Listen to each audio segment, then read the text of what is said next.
Oui, bonjour tout le monde, c'est le Springer alsacien. Je suis là, on va voir tout à l'heure le collectionneur 67 qui habite lui également finalement pas si loin de chez moi. Ah oui, salut Bissoma, j'ai oublié de dire, hein, en alsacien quand même. Et puis voilà, je suis près de la voiture, ici même, de la voiture du collectionneur 67. Alors attendez, j'essaye de la montrer là. C'est pas si simple en fait. Bref, vous voyez ma voiture derrière et la sienne devant. On va essayer de faire ça un peu mieux. Mais il va tout nous expliquer. Et abonnez-vous à sa chaîne, hein, bien sûr. Je vous mettrai le lien en description. Il va tout nous expliquer. À tout de suite. Voilà, là vous voyez devant au premier plan en bleu, magnifique bleu, donc je sais pas si on peut dire bleu électrique, je sais pas si ça correspond, mais enfin en tout cas un très beau bleu. Là ça c'est la voiture du collectionneur 67, la mienne derrière, la couleur dont ma femme n'apprécie pas du tout les nuances, elle n'arrive pas à s'y faire, donc moi c'est du rouge goji, ça s'appelle comme ça. Et donc le collectionneur va nous présenter un peu sa voiture. Est-ce que tu peux nous montrer?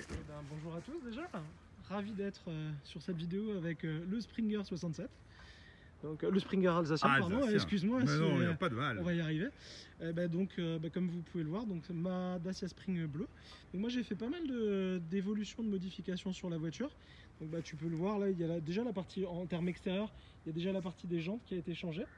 Donc moi j'ai choisi de ne pas rester sur les jantes et les pneus d'origine qui étaient en 14 pouces.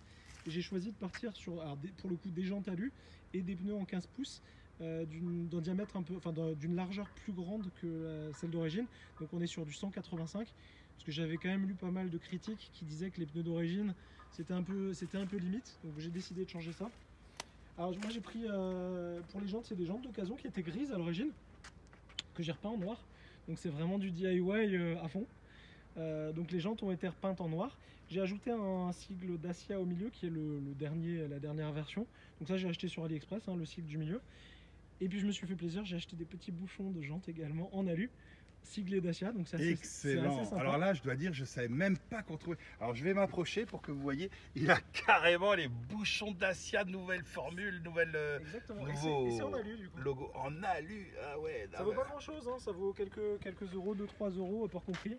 On discutait d'AliExpress avant, mais c'est vrai que non mais franchement, on arrive à récupérer les trucs. On ne devrait pas faire de pub parce que c'est en train de nous tuer tout ça, mais malheureusement. Mais ils vendent des petits accessoires, des petits trucs. On ne peut être que tenté de l'utiliser, le système Ali. Donc pour les gens, par contre pour les pneus, je suis allé sur des Continental. Alors je les ai achetés d'occasion mais neufs, donc ils n'avaient jamais été montés. J'ai payé ça, les pneus, je crois les 4, 150 balles à peu près. Donc c'est une petite modif, hein, les pneus, les jantes, c'était peinture comprise, ça m'a coûté à peu près 250 euros. Donc assez raisonnable. Alors tu as aussi mis des joints qui permettent d'avoir un bruit de Mercedes-Benz quand il ferme. Alors je sais pas si vous l'entendrez au microphone, hein, mais en tout cas voilà, il va claquer sa portière. Déjà si vous regardez les joints, ils sont par ici. Encore une fois malheureusement c'est du AliExpress, mais ça tient bien, hein. Ça doit faire maintenant 6 mois qu'ils sont en place, donc ils n'ont pas bougé, hein.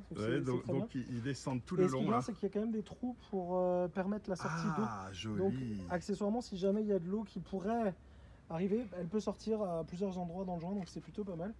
Donc j'en ai mis sur cette partie et j'en ai mis, si tu regardes, sur la partie basse là également. Ouais, là ça permet de montrer, tu vois, il y a le seuil de porte aussi qui est pas d'origine. Joli. J'ai mis un petit seuil de porte. Et j'ai mis un film transparent par-dessus le seuil de porte, puisque comme le seuil est en inox, je voulais pas le rayer. Donc tu vois, il y a une espèce de scotch transparent assez épais. Ah oui, on le voit. Bien caoutchouté, qui tient bien. Alors là, il a juste fait quelques petits on le voit même un peu à l'image. Ça tient bien. Très bien, très propre. Ça protège, accessoirement, ça protège le seuil de porte. Je l'ai surtout mis pour la partie à l'arrière, où ma fille sort de la voiture et a tendance à bien râper avec les... Pas mal. Voilà, donc ça protège. Et effectivement, en termes de... Donc on entend le bruit, c'est vraiment un bruit net. J'espère que vous l'avez entendu, mais en tout cas ça fait un beau bruit, bien mat, on peut le faire sur l'arrière. Bien professionnel. Donc, là. le même principe. C'est vraiment le vrai beau bruit. On a l'impression que du métal, alors moi c'est clic, cling, cling, enfin un truc, moi ça fait déjà plus casserole quoi. Donc ça c'est sur la partie extérieure jante. Sur l'arrière, j'ai pas fait beaucoup de modifs à l'arrière. J'ai juste rajouté ce seuil de coffre qui accessoirement ma femme le déteste. Ah non, il est pas mal. Il va pas tellement en termes de couleur, il est couleur métal alors que rien d'autre sur la voiture n'est de cette couleur. Ah tu vois, non, ça- c'est pas mal. ça On fait va un petit comparer. peu, Alors moi, j'ai juste le truc banal, quoi, bien sûr, noir, Alors, c'est une noir option. ordinaire. C'est une option d'origine en fait, hein. Ça s'achète, c'est du Dacia. Ah ouais, C'est vraiment, c'est du Dacia. ouais, c'est vraiment une pièce d'origine Dacia, exactement. D'accord, Et d'accord. après, parce que je suis alsacien, il y a Bretzel Airline. Oui, Bretzel Airlines, ça c'est pas mal. C'est du Ça c'est quoi pas mal. Ça c'est pas mal. Niveau à l'arrière, il n'y a rien de particulier, donc on n'a rien besoin de spécifiquement montrer, c'est du standard. Après, si on revient peut-être sur la partie conducteur, ce qui est dans les grosses modifs que j'ai faites à l'intérieur, il y a le volant. Ça, honnêtement, c'est la plus belle des modifs que j'ai faites. Donc, on a un volant en cuir. Donc ça, c'est une option qui n'est pas proposée chez Dacia, malheureusement. Et du coup, bah, j'ai choisi de mettre ce joli volant en cuir. Et du coup, bah, la modif, bon, il faut enlever le précédent volant, il faut enlever l'airbag, donc ça fait un peu de travail, mais ça se fait plutôt bien. Sur l'intérieur, qu'est-ce que j'ai fait? Ah, Les haut-parleurs aussi. J'ai changé les haut-parleurs, ouais, tout à fait. Là, j'ai mis, alors c'est rien de très spécial, je sais pas si je vais réussir à l'enlever. En fait, j'ai mis des petits caches de protection. Pas mal, parce que normalement il y a des vis, je crois là. Ouais, il y a les vis, et s'il y a de la saleté, bah là, il suffit de retirer, de vider, et ça permet de retirer. Et j'en ai mis un peu partout. Bah, au milieu, tu peux voir également. J'ai mon téléphone. Oui. Si j'enlève. Non, mais là, on est carrément dans le détail qui a son importance. C'est un petit kit plastique qui permet d'avoir plusieurs emplacements de rangement. Ah ouais. C'est pas mal. Ça se trouve AliExpress ou Amazon même, ils les ont aussi. Ça vaut une quinzaine d'euros. Et c'est vrai que ça donne un petit peu de rangement en plus dans la voiture. Enfin, c'est peut-être un détail pour vous, mais pour moi, ça veut dire beaucoup. Non, franchement, pas mal du tout, pas mal. Sur l'intérieur, effectivement, comme tu disais, il y a la partie haut-parleur. Alors moi, on l'entendra pas forcément à l'audio, mais moi j'ai pu l'écouter. Évidemment, le son est bien meilleur. Je suis pas sûr que ça rentre vraiment en enregistrement audio. Non, ça va être compliqué, je pense. Ça va pas le permettre. Mais en tout cas, il a changé les haut-parleurs et ça c'est bien et pas facile. Hein. Mais vous verrez tout ça sur sa chaîne d'ailleurs, hein, puisque il explique comment il a fait les transformations. Hein. Et du coup, sur l'intérieur, il y a la partie autoradio, mais ça se voit pas non plus. Donc j'ai installé un boîtier Android, enfin CarPlay, parce que j'ai un iPhone. CarPlay en wireless, enfin en sans fil. Ouais. Alors ça c'est super, hein, je dois vous dire, j'ai été bluffé, j'avais vu la vidéo mais j'avais pas bien compris le principe vraiment, bref quand on le voit, l'essayer c'est l'adopter, j'ai envie d'avoir le même, hein. C'est-à-dire que maintenant effectivement c'est directement sans fil et tout est, bon lui il a réussi à vraiment bien cacher tout ça. Moi là j'avais pas compris ce que c'était le boîtier CarPlay, vraiment l'intérêt, mais j'ai tout compris quand je l'ai vu. Donc c'est génial. Alors moi je suis allé un peu loin, effectivement j'ai démonté l'autoradio et j'ai soudé une rallonge USB sur l'autoradio d'origine parce que je ne voulais pas voir de fil tout simplement. Donc on est transparent. Alors je ne peux pas brancher une clé USB et le boîtier CarPlay en même temps, il faut que je sélectionne l'un ou l'autre, mais ça se fait bien, il n'y a pas de... Ouais, de toute façon, à partir du moment où on est abonné à Deezer par exemple, ou au Spotify ou autre, on fait tout directement avec le volant. Là. Exactement. On presse... là sur cette petite touche et puis on dit mets-moi tel disque, telle musique, tel truc et puis ça marche, donc on s'en fiche des clés USB en fait avec des MP3 dedans. Aucun intérêt. Exactement. Bon je crois que on a fait le tour ou bien il y avait encore d'autres petites choses qu'on a... On a fait une petite découverte. Ah oui, on a fait une découverte. Alors ça il va vous montrer ça sur sa chaîne un de ces jours, une découverte un peu effrayante, enfin pas effrayante mais pas loin quand même. On va essayer de corriger ça. Donc vous allez voir deux choses. D'abord, alors il a lui installé de magnifiques vérins. Alors les vérins, il n'y a pas de problème. Ça c'est génial, c'est en place, ça ouvre le capot. Par contre là où on s'est aperçu du problème tout à l'heure, donc j'ai un frunk qui est installé dans le coffre avant. Et on vient de s'apercevoir tout à l'heure que le frunk il bouge. Et en fait si on va plus loin, et donc pour une pièce qui vaut quand même 170-180 €, hein, en fait il est cassé. Donc là il a fondu au niveau du plastique, là et là.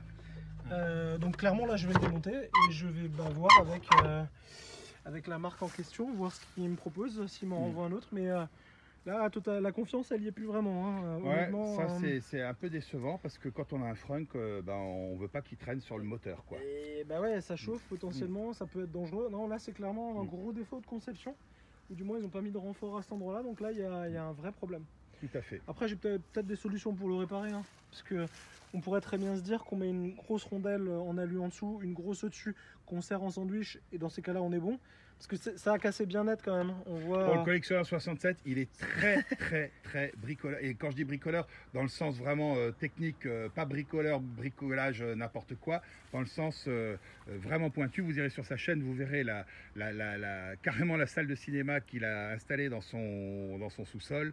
c'est salle privée, enfin vraiment comme à Hollywood, hein, comme les producteurs quand ils font une démonstration de leur film à quelques happy few, quelques privilégiés, ben lui il a ça, avec des vrais sièges de cinéma récupérés vraiment dans un multiplex, enfin fabuleux quoi. Et le projecteur, assez époustouflant. Hein. Et le son, enfin le son, c'est le son du cinéma, même meilleur, parce que finalement la salle étant un peu plus petite, ben, ça rend encore mieux. Alors la mienne, ma voiture, vous la voyez, elle est beaucoup plus banale que celle du collectionneur 67. Mais bon, elle me convient, elle me convient. On va essayer peut-être de faire quelques petites modifs ensemble si tu veux. Ce serait avec plaisir. Par exemple, les haut-parleurs, je pense. Les haut-parleurs, je serais très content d'avoir de nouveaux haut-parleurs dedans. Ouais, là, surtout pour les haut-parleurs, en fait, pour mettre en place les haut-parleurs, on peut acheter des kits imprimés en 3D qui permettent de monter proprement les haut-parleurs. Et du coup, là, je vais en recevoir en test une version 2.0 de ceux que moi j'avais mis. Et ça sera l'occasion, si tu veux, de les monter chez toi. Ça permettra de faire une petite vidéo intéressante sur ce montage. Serait avec plaisir. Et on va faire ça ensemble. Sera avec plaisir.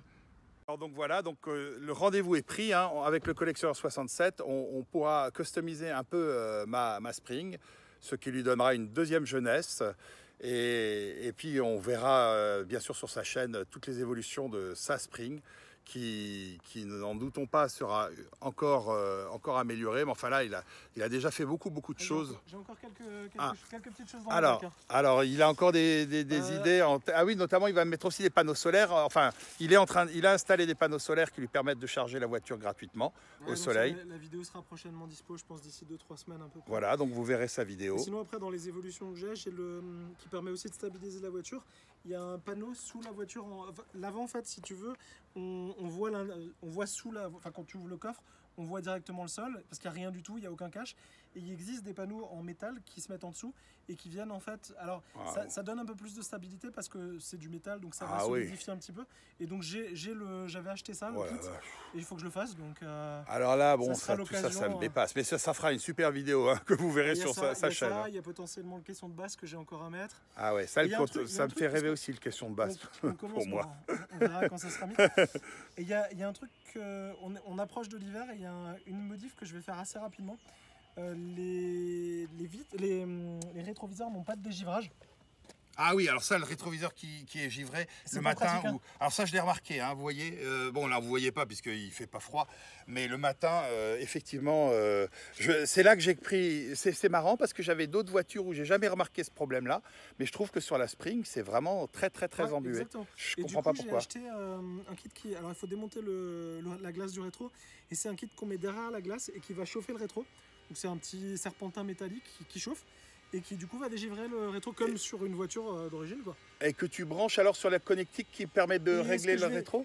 Non, je vais faire passer un câble et je vais le brancher sur la dégivrage de la lunette arrière. Comme ça, quand j'appuie sur la dégivrage de la lunette arrière, ça le fera en même temps. Oh, le truc de fou. Alors là... oh, voilà, donc ça c'est dans les bacs. On va faire ça, oui. Bon, bah écoutez, rendez-vous est pris, hein, on regardera un peu tout ça sur sa chaîne. Moi, je vous dis à bientôt. Et puis voilà, c'était très sympa de voir la voiture ultra customisée du collectionneur 67. À très bientôt donc.